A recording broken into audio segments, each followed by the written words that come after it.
you come to a relationship, the first thing, when you come to a point where you are considering severing a relationship, a conversation, would you say a conversation needs to take place? And then in preparing for that conversation, I need to attune personally for myself.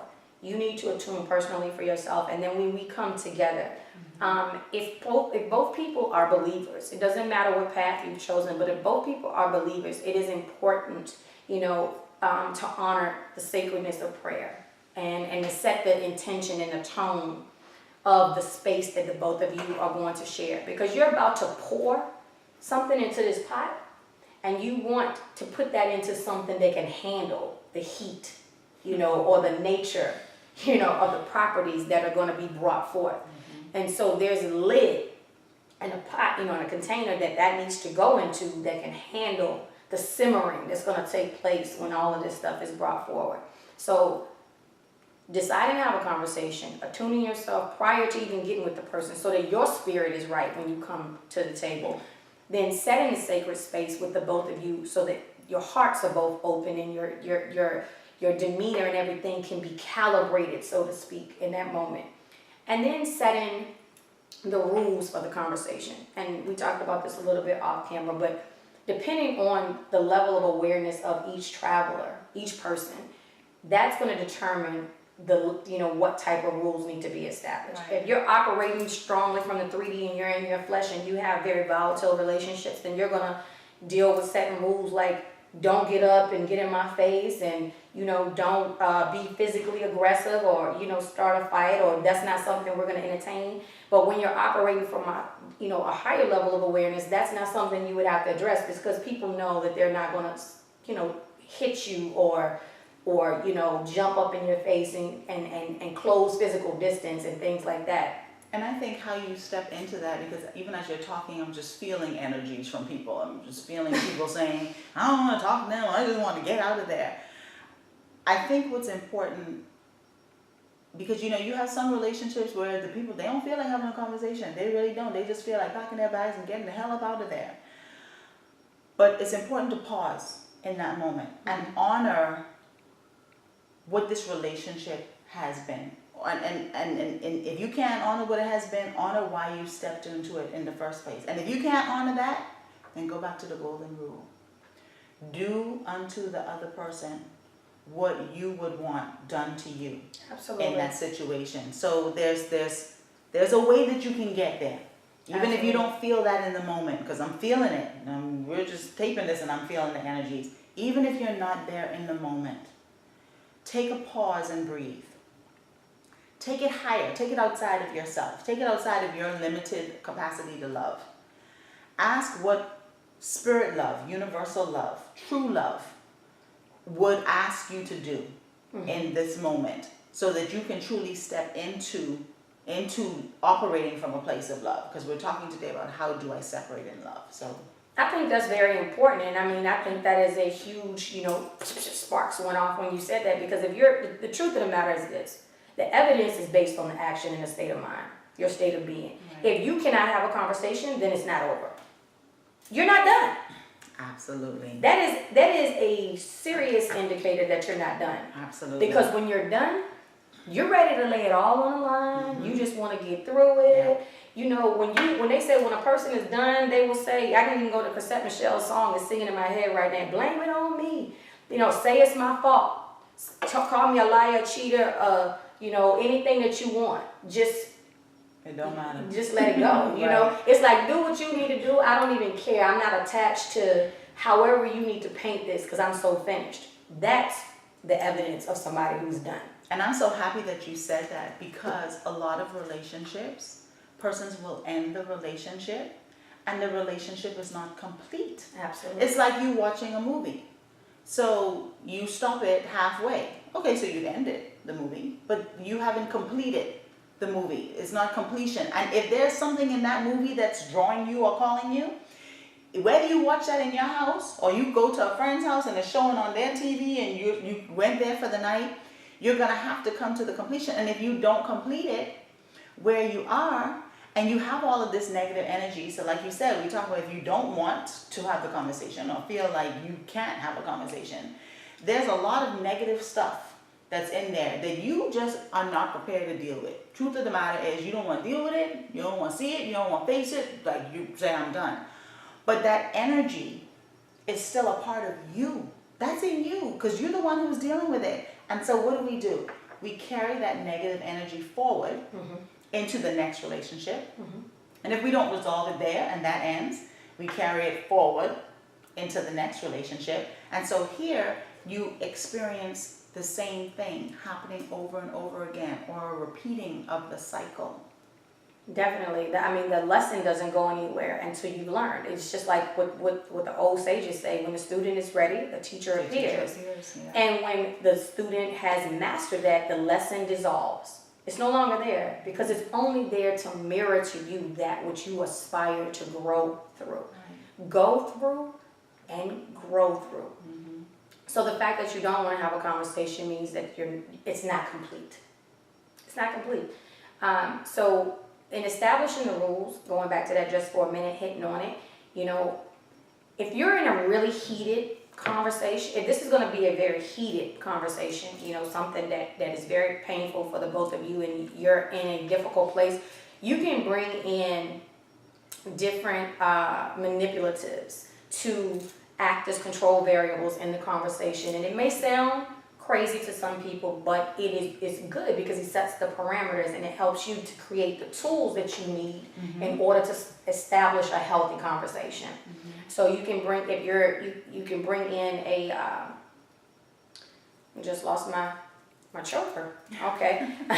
You can bring in a timer if you need to, if you have a hard time communicating and the both of you have problems cutting across each other, or not respecting the flow of the conversation, you can bring in a timer. Set the timer for 2 to 3 minutes, which gives each person an opportunity, 3-minute spans of time to say what they need to say. You can also, in my heritage, we have what you call a pea stick or a talking stick, and that doesn't have to actually be a stick. It can be a pen, it can be it can be your phone, it can be anything that you choose to represent, the talking stick. But whoever has that stick in their hand at the moment, that's the only person that should be speaking.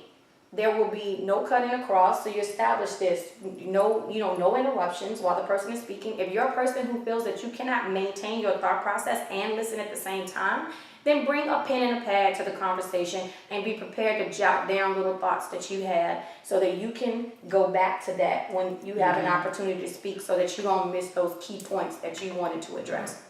So you can bring your pen and your pad, you can bring a timer, you can develop or identify a talking stick. And another thing is throwing digs. Understanding that sometimes we say some hurtful things to each other, trying to be hurtful. The intention is to be hurtful. That's a moment for pause. So the rules are to establish what pauses the conversation, right? What's going to halt the conversation immediately.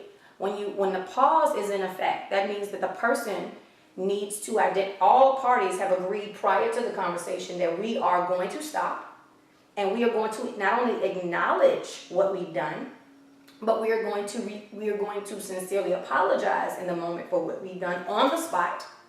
And then once that's done, take a minute to breathe through it, so we can get back in the better, higher energy, and then the conversation can continue.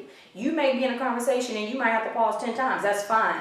The whole point is to respect the flow of the conversation and to honor the sacred connection that is available to be had, to be made, to be created. Yeah, and I want to interject here or reiterate what you said about apologizing.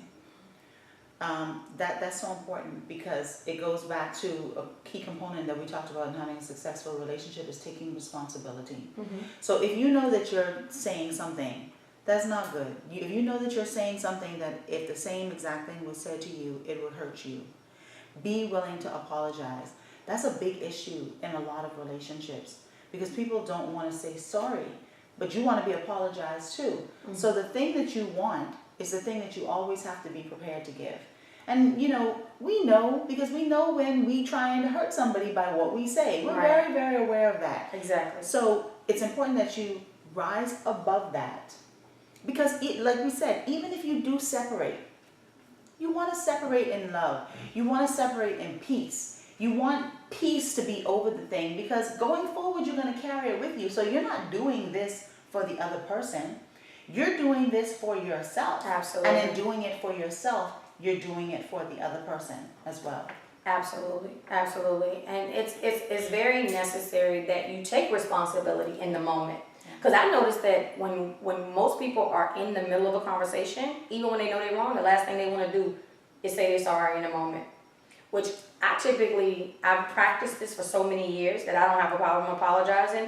But I will tell you, my deepest triggers do bring up a challenge. For the most part, I have a challenge to apologize. Yes, because even though this has been a relatively easy thing for me to do because I've practiced it for so many years, there are still things that trigger me so deeply.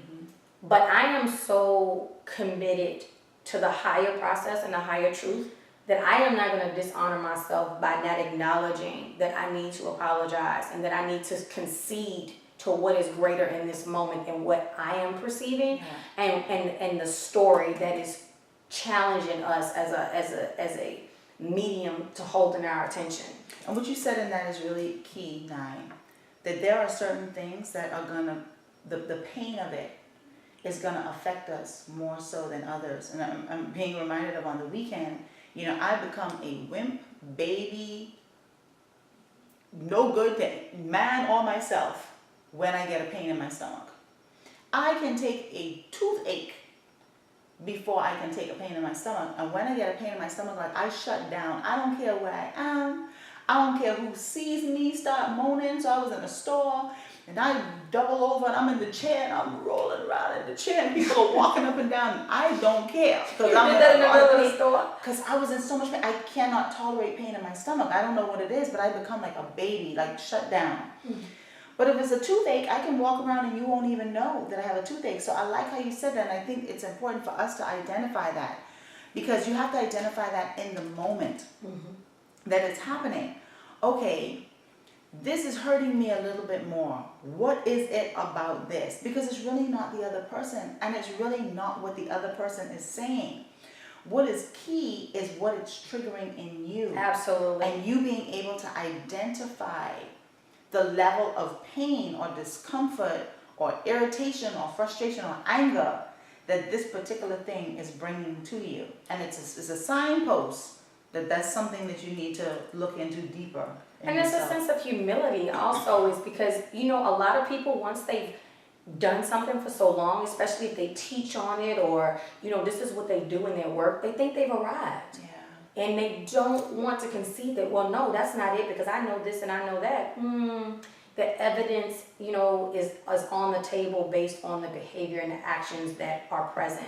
Right. Spirits, the scriptures tell you that you shall know them by their fruit. Right. You know, and that's, I mean, I'm sorry, but that's just a basic premise. We have to go back to that and concede to, your mouth says this, but your actions do this. Right. And the scripture says you will be known by your fruits, but it's important that you allow yourself to know your fruits. Exactly. You know, because like even like with and things are real. You know, things that happen to us are real to us. And so we need to deal with it for ourselves. Like a person might say, a stomach ache bothers you more than a toothache? Yeah. And some people might think that's crazy, because a lot of people deem a toothache to be one of the worst pains that you have to tolerate. But I have to know my pain and what I can tolerate and what doesn't work for me. And so what I did is I probably ate something or ate a couple of things or didn't do something or didn't drink water that day and ate a bran muffin. That was really dumb. Won't do that again. But I identified it in the moment of what had happened. So you have to be able to look deeper into the thing. And remember, pain comes to get our attention. It's our friend. We don't look at it like that because it's difficult. But unfortunately, the way that our humanity works, depending on our level of consciousness, pain is the precipice of change. Pain and death is the precipice of change. Nothing gets man's attention more than pain and the threat of death. If you want somebody to change, you want somebody to immediately pop into something, that's what's going to be on the table. Now, what we are inviting you to, what we are even being invited into with the Let's Rap medium, is choosing to co-create our possibilities prior to being at the point of pain. It's being able to recognize what signals we have that are more subtle before the pain begins. I'm so happy you said that, because this confirmation for me to say what I was going to say. I saw something over the weekend. It's amazing how things come before these shows that we do. But it was about a diabetic. And they were talking about numbing that happens in the feet as a sign of diabetes. So that's a sign of something that's going on. And what do most people lose when they're diabetic? What limb do they lose the most? They lose their feet. They lose their, from the knee down, the amputation. But the numbing, if you get it at the numbing in the feet that's coming to signal you that something is wrong, and you change and alter what needs to be altered in that moment, pay attention to the signals and the signs, be willing to make the change that is necessary. Diabetes is something that could be cured. You know, change your eating habits, change your exercise routine, you know, be willing to be the change